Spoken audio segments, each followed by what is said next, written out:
सलाम, नमस्ते, सत श्री अकाल। मैं आशा करता हूँ कि आप सभी स्वस्थ होंगे, सुरक्षित होंगे एवं खुश होंगे। जो इस महामारी से जूझ रहे हैं, मैं उसके प्रति अपनी संवेदना प्रकट करता हूँ और जिन्होंने इस महामारी में अपने परिजनों को खो दिए हैं, उनके लिए मैं ईश्वर से प्रार्थना करता हूँ कि इस दुख से उभरने के लिए उन्हें क्षमता प्रदान करें। आज मैं जिस विषय पे बात करने जा रहा हूँ वह विषय है अंधभक्ति और अंधभक्त। आज का विषय बंगाल चुनाव से जुड़ा हुआ है। आप लोग सोचेंगे कि बंगाल चुनाव तो ख़त्म हो गया, फिर यह चर्चा क्यों? यह चर्चा इसलिए ज़रूरी है कि आज के युग में भी कुछ लोग सतयुग में जी रहे हैं। उन्हें यह एहसास दिलाना है कि वो 21वीं सदी में जी रहे हैं। उन्हें इस बात का एहसास दिलाना है कि आज का युग धर्म से नहीं कर्म से चलता है, शास्त्र से नहीं संविधान से चलता है। बंगाल चुनाव पर बहुत ज्योतिषाचार्यों ने ममता बनर्जी पे भविष्यवाणी किए थे। मैं उन्हीं पंडित जी का एक वीडियो आपको दिखाने जा रहा हूँ। आज की गणना के अनुसार मैं बताता हूं, इनको भारतीय जनता पार्टी को 172 से 202 सीटें तक मिलने के योग दिखाई देते हैं। तो भारतीय जनता पार्टी की सरकार बनती हुई दिखाई देती है, परंतु पश्चिम बंगाल में भारतीय जनता पार्टी विजयी होगी, ऐसा में ये पंडित जी, ये ज्योतिषाचार्य तो वैज्ञानिकों से भी आगे निकल चुके हैं। कोई भी साइंस या कोई भी वैज्ञानिक किसी का हाथ देखकर, किसी को देखकर ये नहीं बता सकता कि इसका कल का भविष्य क्या होगा, क्या बनेगा, इनके साथ क्या घटेगा, क्या नहीं घटेगा। लेकिन ये ज्योतिषाचार्य पंडित लोग हाथ की लकीर देखकर और जन्म अवधि जानकर उनके भविष्य की गणना कर देते हैं। क्या बात!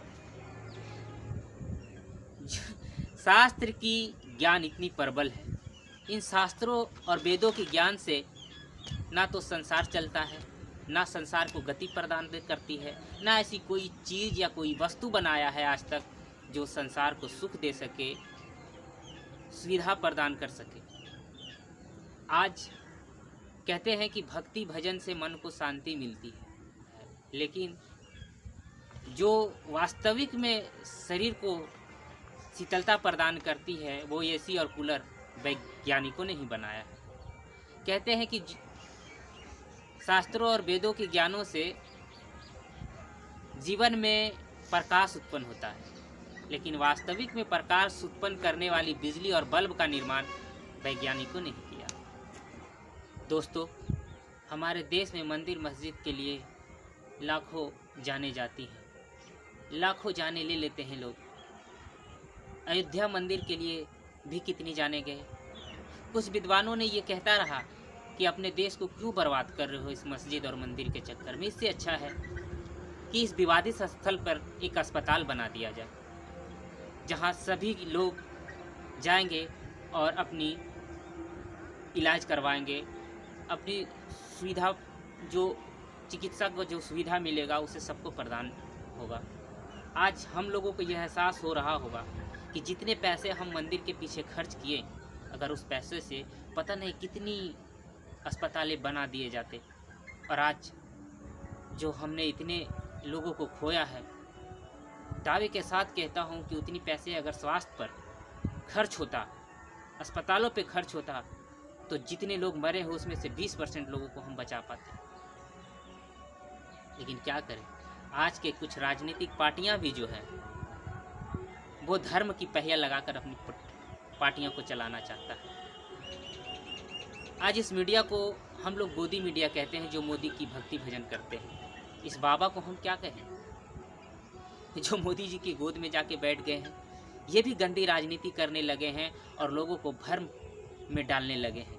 2021 के रिजल्ट आते आते, इलेक्शन आते आते वेस्ट बंगाल भी भगवामय होगा और वहां पर एनडीए का शासन होगा और मुख्यमंत्री भी एनडीए का होगा।